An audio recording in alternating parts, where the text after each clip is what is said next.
Ce matin, alors que je roulais dans Paris sur mon fidèle scooter, tout en maugréant après tous ces automobilistes à l'aile frôleuse qui rendent la circulation à deux roues aussi dangereuse qu'une partie de chasse en compagnie de Michel Droit, le plus gauche des chasseurs de droite, je faillis tout simplement perdre le contrôle de mon véhicule en tombant nez à nez avec cette photo de Filou. Voilà. Pardon. Ah. Cette photo-là, oui. Illustrant, non pas le thème de la célèbre campagne Vivre ensemble, c'est pas débile, pas plus qu'un conseil de la SPA en ce début de vacances mettant en garde contre la cruauté qu'il y a à abandonner ces animaux domestiques. Non, il s'agit simplement d'une campagne de promotion pour l'émission de prestige que vous avez le double privilège de regarder en ce moment. Et si je dis double, c'est parce que ce soir, vous avez droit en plus à Michel Boujna gratuitement, alors que pour son spectacle à l'Olympia à partir du 26 mars, il faudra quand même débourser entre 120 et 160 francs le prix de la cassette du film de Brigitte Lahaie. Viens, j'aime ça. Enfin. Ah oui. Mais non, mais t'as raison. Je me demande si je veux pas acheter Brigitte Lahaie. Attends, tu vas voir. Enfin disponible d'ailleurs dans les vidéoclubs. La différence entre les deux spectacles étant que pour Michel, on débourse avant de le voir, alors qu'avec Brigitte, c'est l'inverse. Enfin, normalement. Cela dit. Cela dit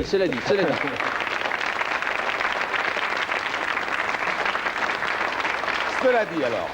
Cela dit, il y a de fortes chances pour que Brigitte aille voir Michel à l'Olympia et qu'elle vienne grossir la queue de ses fans. Plus sérieusement, je souligne au passage que ces tarifs sont excessifs, surtout si l'on considère que Michel est seul en scène et qu'à lui tout seul, il fait payer aussi cher que tous les compagnons de la chanson réunis en une ultime gerbe dans le temple du music hall, l'Olympia, à l'occasion de leurs adieux à la scène. Mais revenons à mon propos du début. Ce matin, donc, j'échappe de justesse à un terrible accident causé par la surprise de me retrouver face à un immense portrait de mon Filou. J'avais quitté la veille celui auprès duquel les jockeys ressemblent à des basketteurs, pour me retrouver le lendemain face à un géant. Intrigué, je mis pied à terre pour mieux détailler l'auguste visage de mon vieux complice. C'était bien lui, grossi au millionième. Le connaissant comme si je l'avais fait... Enfin, c'est une façon de parler. Oui, j'espère. Je réalisais bien vite que si la photo était fidèle, les commentaires l'accompagnant étaient, eux, loin d'être complets. Revoyons le cliché.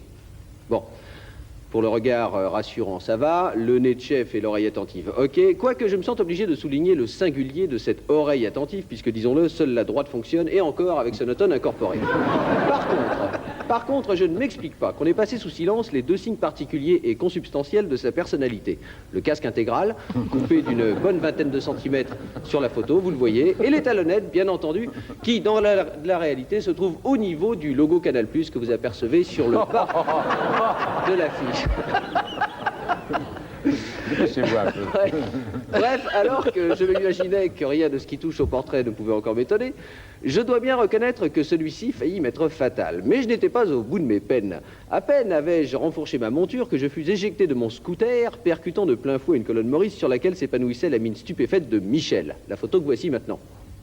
Eh oui, groggy, les quatre fers en l'air, c'est dans un état de semi-conscience que je détaillais alors l'obstacle coupable en appliquant les mêmes types de commentaires que ceux que je venais de découvrir sur le portrait de mon Filou. Commençant par le bas, je remarquais tout de suite la présence pourtant camouflée d'un léger goitre. ou si vous préférez, l'ébauche d'un double menton précoce. La bouche, quant à elle, est exceptionnellement fermée, une fois n'est pas coutume, et maintient prisonnière une des langues les mieux pendues du tout Paris. Le nez, lui, est astucieusement photographié de face, pour ne pas effrayer les enfants et l'extrême droite, rendue déjà furieuse du fait que le front de Michel, que l'on n'aperçoit plus haut, soit devenu unanimement national. Enfin, conséquence du goitre précédemment cité, l'exophthalmie du regard, autrement dit des yeux qui sortent de l'orbite avec un air étonné. Et cela pour une double raison. Ou bien Michel souffre d'hyperthyroïdie chronique, et alors toute son agitation scénique trouve une explication médicale, ou bien, et je pencherai plutôt pour cette explication, ce portrait a été pris au moment où Michel découvrait la cassette du film de Brigitte Lahaie, dont je parlais tout à l'heure. Et pourquoi le regardait-il, ce film, hein?